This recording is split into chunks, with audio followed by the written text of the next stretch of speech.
ابو عبد الله. السلام عليكم. السلام. ذهب ابو عبد الله وجاء ابو عبد الله ثاني، كلكم ان شاء الله عبيد لله سبحانه وتعالى. وعليكم السلام. رأيت يا شيخ قبل 4 أيام أو 5 أيام الملك عبد الله اني معه امشي معه طال عمرك انت اللي يا ابو عبد الله انت اتصلت علينا امس في الحلقه؟ لا طال عمرك. اي نعم، شاهدت الملك عبد الله الله يحفظه. نعم امين. شاهدت طال عمرك اني معه طال عمرك وما في ناس وراي يبغون يمشون معه، لكني انا اللي في المقدمه وامشي معه طال عمرك وكنت اقول له يقول بعطيك 3000. قلت لا خلها 5. اقول 5000. المهم انه قلت يا طويل العمر انت يعني شكلك كذا احسن افضل من نشوفك في التلفزيون، يعني شكله ما شاء الله يعني. اي نعم شاهدت الملك الله يحفظه بشكل طيب وافضل في المنام. نعم اللهم لك الحمد. طيب وافضل نعم طال عمرك. واني امشي معه ويقول قلت شو اسمه، قال 3000 قلت لا خلها 5.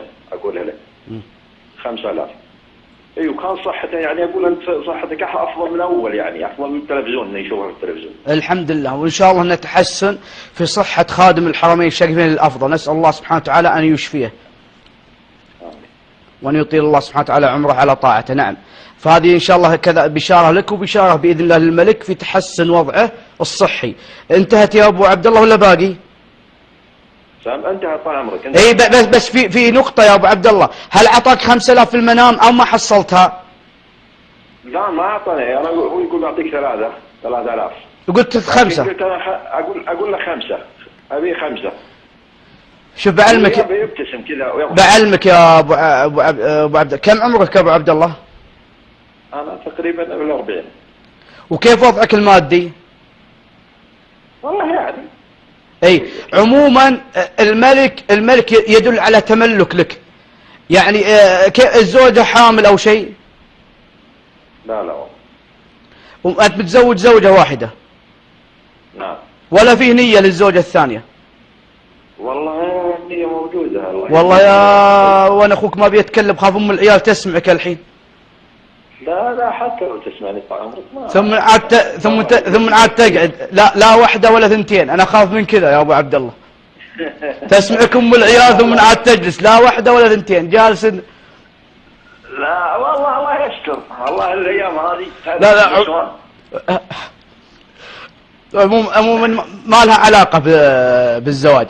الملك بإذن الله، كونك شاهدت الملك دائما رؤية الملوك في المنام طيبة، وكونك شفت ملك وهو الملك عبد الله حفظه الله وشفاه وعافاه، وهو ملك يعني ما شاء الله عليه، يده طويلة ويساعد الناس ويعطي.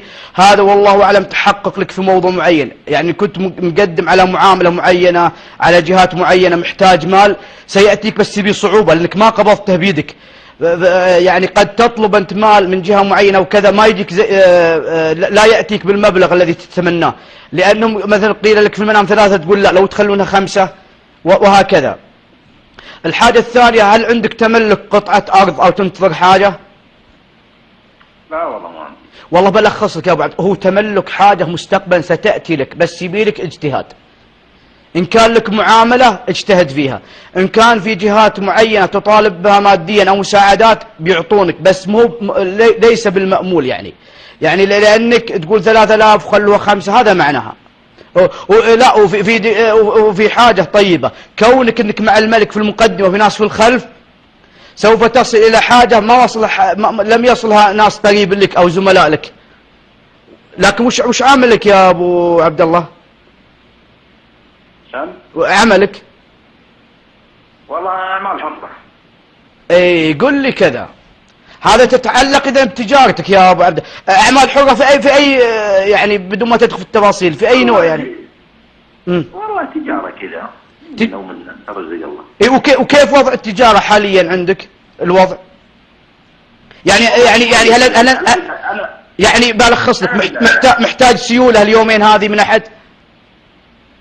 لا والله انا يعني ناوي كذا تخلي مشروع كذا طيب. شوف يا ابو عبد الله، الوقت اللي شفت فيه المنام قبل 5 أيام كان هامك حاجه، ما الذي هامك؟ هل تقدم طلب مادي؟ تبي احد يعينك في مال؟ والله هامني طال عمرك لا ومتردد في اني ادخل مشروع صغير كذا.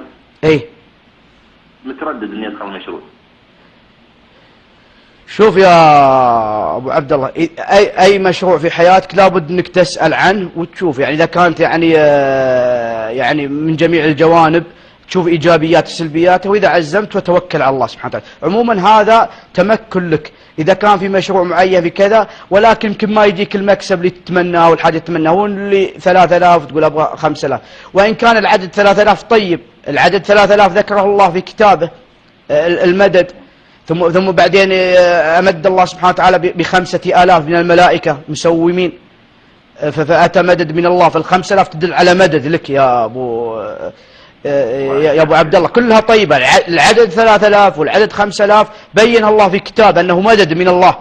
الله سبحانه وتعالى مد عباده ب3000 ثم اتاهم 5000 من الملائكه كما في سوره الانفال. لو عدت للانفال الله يغنينا الله سم الله يغنينا من فضله باذن الله، سياتيك الفضل ولكن بالتوكل. هذا معنى منامك، ما اهمك انقلب في منامك، انقلب في منامك بس يحتاج الى توضيح، فانا وضحت لك في ذاك، لان زي ما نبهنا في علاقه بين النفس وبين الاحلام من حيث الاحاسيس. هذا معنى منامك، ومنامك طيب، كونك مع الملك في المقدمه هذه تجاره تمشي فيها، مواضيع ماديه، تمكين لك، تملك حاجات باذن الواحد الاحد وهو وجود الملك، وكونك شفت الملك صحته افضل من اول واحسن من اول، هذه كذلك ان شاء الله بشاره للملك. انا افكر في بيت يا شيخ، افكر في بيت، يعني الله يرزقني بيت. اي زي ما قلت بيت يعتبر من الملك تملك. انا قلت لك الملك يدل على تملك حاجه معينه. اذا كانت الزوجه في انجاب نقول لك تملك ولد، لكن انا استبعده، يعني استبعده في منامك، ولا قد ياتيك كذا وكذا. واذا كان تملك قطعه مثلا سوف تتملك، واذا كان تملك منزل سوف تتملك، لانه وجود الملك. انا قلت لك الملك تمكين في موضوع معين، وتملك حاجه. ولو شاهدت مثل غير حتى لو متزوجة الملك فنقول لها مثل ملكة، فسوف تتملك حاجات بإذن الواحد الأحد. هذا معنى منامك والله أعلم.